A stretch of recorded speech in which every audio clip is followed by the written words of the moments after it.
Boa noite, porta-voz. Ingrid Soares, do Correio Brasiliense. Tudo bem? Ingrid? Hoje o presidente se reuniu com o presidente do MDB, o Baleia Rossi. Em meio aos descontentamentos com a sigla, eu queria saber se o presidente pretende deixar o PSL, em caso positivo, se ele tem algum outro partido em mente. O presidente não me autorizou a fazer comentários específicos a esse tema e vos adianto que, se assim ele achar adequado, no devido momento, ele fará os seus pronunciamentos. Porta-voz, boa noite. Matheus, da TV Globo. Tudo bom, Matheus? Tudo jóia. Algumas perguntas. A primeira, eu queria saber se o governo já decidiu como vai atuar diante da suspensão da campanha do pacote anticrime. Se já está definido se a AGU vai tentar reverter, se o governo, o presidente vai se posicionar de maneira mais pessoal em relação a isso, para marcar posição, ou o quê? O pacote anticrime, o governo entende que... Aliás, o Ministério da Justiça já emitiu uma nota e nós vamos nos quedar adstritos a essa nota. E eu vou lê-la. O Ministério da Justiça e Segurança Pública, embora respeite, lamenta a decisão do ministro do Tribunal de Contas da União de suspender a campanha publicitária do pacote anticrime, que é importante para esclarecer à população o alcance das medidas propostas, como feito na Previdência Social, na chamada Nova Previdência. O ministro da Justiça e da Segurança Pública aguardará respeitosamente a decisão final sobre a questão, até porque é uma medida cautelar que será submetida à apreciação do Pleno. Ok. Outra pergunta, o presidente voltou a falar hoje de manhã, na saída do Alvorada, que desconfia de uma ação criminosa que levou àquele vazamento de óleo na costa brasileira, sem dizer a que se refere, se foi algum país específico, se foi um ente privado. Eu queria saber se na visão do Planalto, essas menções veladas não causam uma desconfiança, uma insegurança com relação à investigação, e quando que essas suspeitas vão vir a público, se é que elas de fato são substanciadas, enfim. O presidente esteve hoje, e alguns de vocês acompanharam, na saída do Alvorada com o ministro Ricardo Salles, que é o ministro do Meio Ambiente.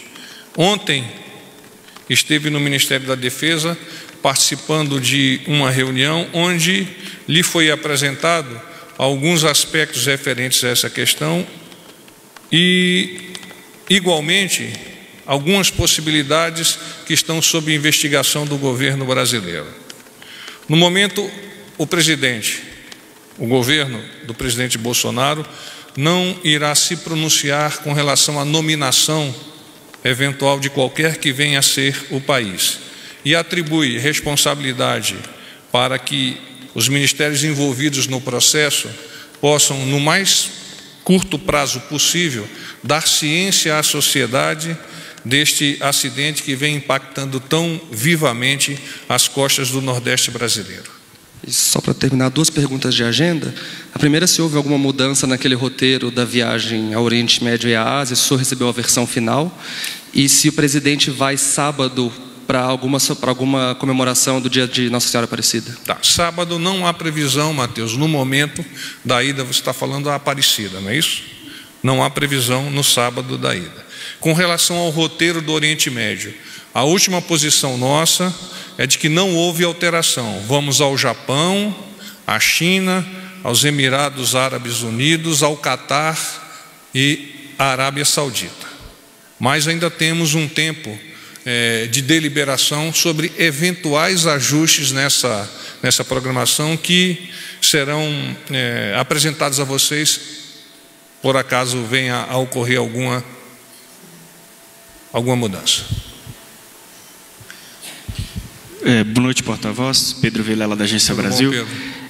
Bom, na saída, hoje, após a reunião com o presidente Jair Bolsonaro, o novo presidente do MDB, o deputado Baleia Rossi, diz que o presidente endossa esse processo de negociação em torno da seção onerosa que está em discussão no Congresso Nacional, de uma divisão 15% para estados, 15% para os municípios, né, do mega leilão que vai ser realizado em novembro. Eu queria saber a posição do governo em relação a isso, para a construção desse acordo que pode alavancar esses recursos aí para os estados e para os municípios? Especificamente o presidente, neste caso, pouco me comentou, mas eu vou tomar como base declarações, inclusive, do senador Fernando Bezerra, no Senado há pouco, identificando que houve um ajuste com as lideranças para a repartição desses percentuais. Mas eu quero tratar um pouco mais especificamente isso, amplo espectro. Um dos esteios da área econômica do governo do presidente Bolsonaro se traduz pelo menos Brasília, mais Brasil. Uma das medidas em estudo dentro do Pacto Federativo é a da divisão de recursos do leilão do pré-sal, que está sendo avaliado pelo Parlamento. Na verdade, ainda continua sob análise do Parlamento. O presidente tem plena confiança de que a proposta resultante desses debates, e é uma proposta extremamente pensada, porque afeta diretamente desde o nível de municípios até o próprio governo federal, então que ele tem plena confiança de que essa proposta resultante desse debate será a melhor possível para a população brasileira. É uma oportunidade que nós identificamos para os municípios, para os estados e para a própria federação, de poder reforçar os seus caixas e, eventualmente, aplicar esse reforço em infraestrutura e em benefício da sociedade, sob a decisão dessa mesma sociedade.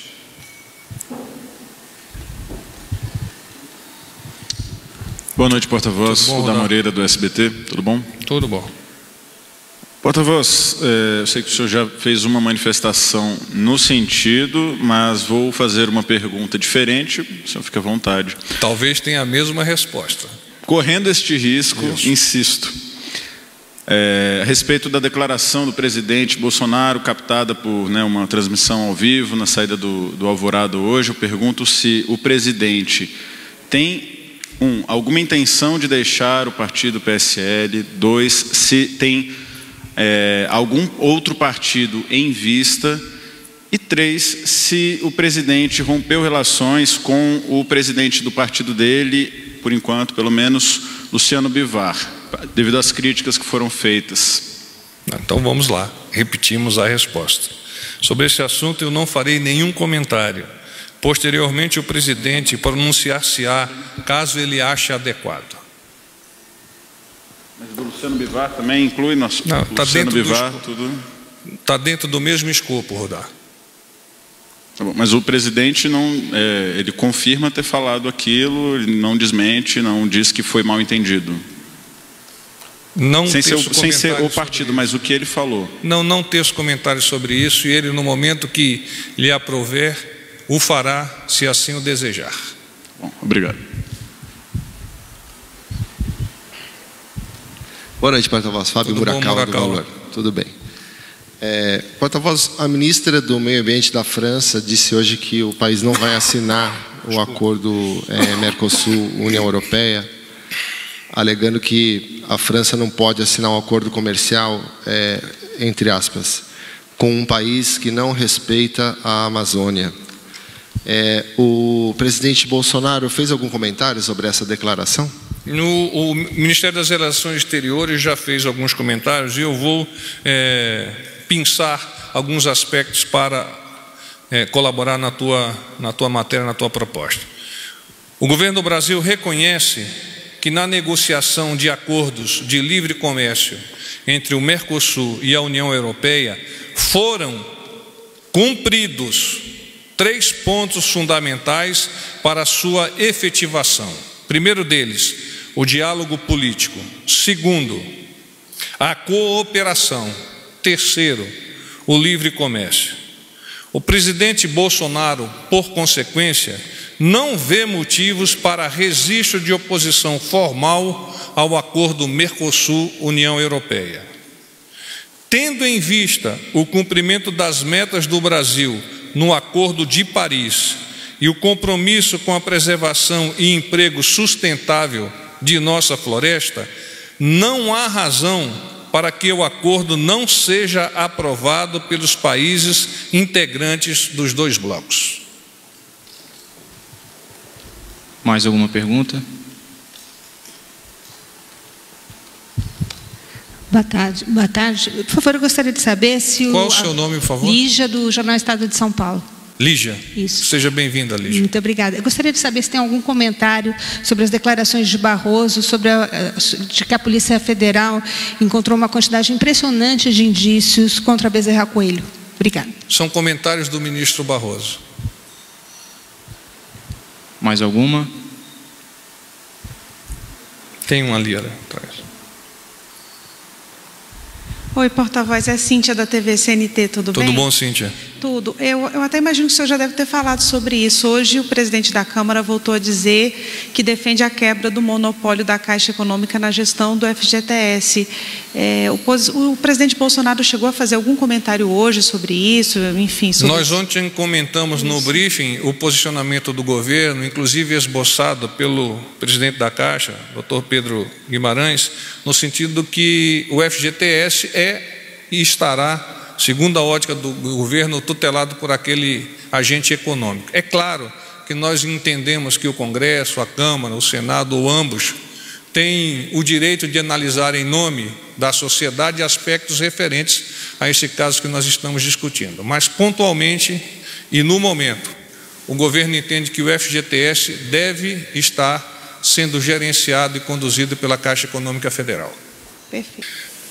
Presidente do Conselho Internacional da Redaia dos Emirados Árabes Unidos. Foi uma visita de cortesia para detalhar aspectos referentes à futura viagem àquele país e trataram igualmente de assuntos da conjuntura internacional. Às 10 horas, o ministro Jorge Antônio de Oliveira, ministro-chefe da Secretaria-Geral da Presidência da República, e o general Décio Brasil, secretário especial do Esporte do Ministério da Cidadania. Esteve presente também o presidente do Flamengo, que convidou o presidente Bolsonaro para assistir a um jogo. Trataram ainda de aspectos do projeto de lei do clube e empresa.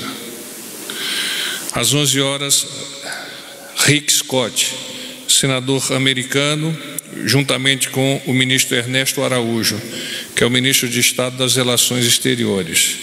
O senador veio convidar o senhor presidente para participar de um encontro de empresários naquele país, no final do mês de novembro próximo. Às 14 horas, Luiz Eduardo Ramos, ministro-chefe da Secretaria de Governo da Presidência da República, e o deputado Baleia Rossi, MDB, São Paulo, presidente nacional do MDB. O presidente cumprimentou o deputado Baleia Rossi pela assunção da presidência nacional do partido MDB. Às 16 horas, Peter Szijjártó, ministro dos Negócios Estrangeiros e Comércio Exterior da Hungria. Foi feito por parte do senhor ministro daquele país um convite para que o presidente Bolsonaro os visite após o Fórum Econômico Mundial de Davos no próximo ano.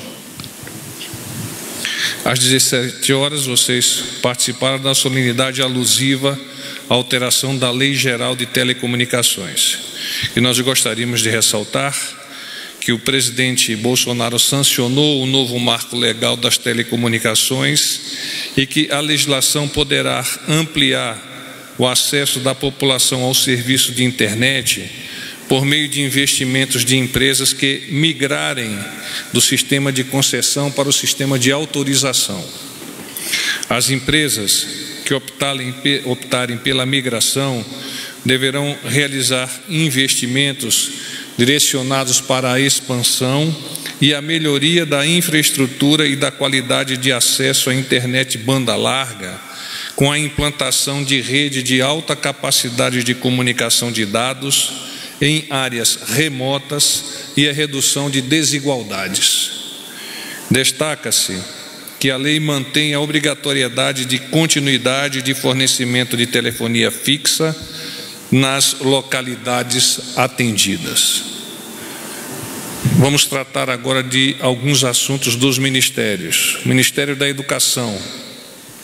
O ministro da Educação, Abraham Weintraub, lançou hoje pela manhã o programa Novos Caminhos. A iniciativa permitirá a criação de 1,5 milhão de matrículas na educação profissional. A Secretaria de Educação Profissional e Tecnológica daquele Ministério tem o objetivo de atingir mais de 3 milhões de inscrições até 2023.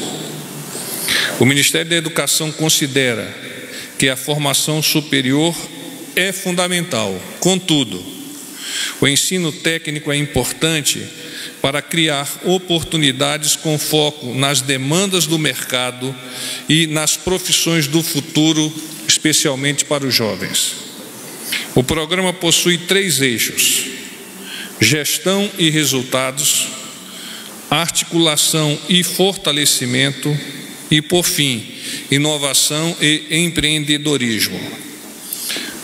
As iniciativas nesses campos serão na regulação da oferta de cursos técnicos, no reconhecimento de diplomas de pessoas que já concluíram a formação técnica desde 2016, no treinamento de 40 mil professores e gestores educacionais e na abertura de editais para projetos na área. Ministério do Turismo. O Diário Oficial da União de hoje trouxe alterações na portaria que instituiu o Prodetur.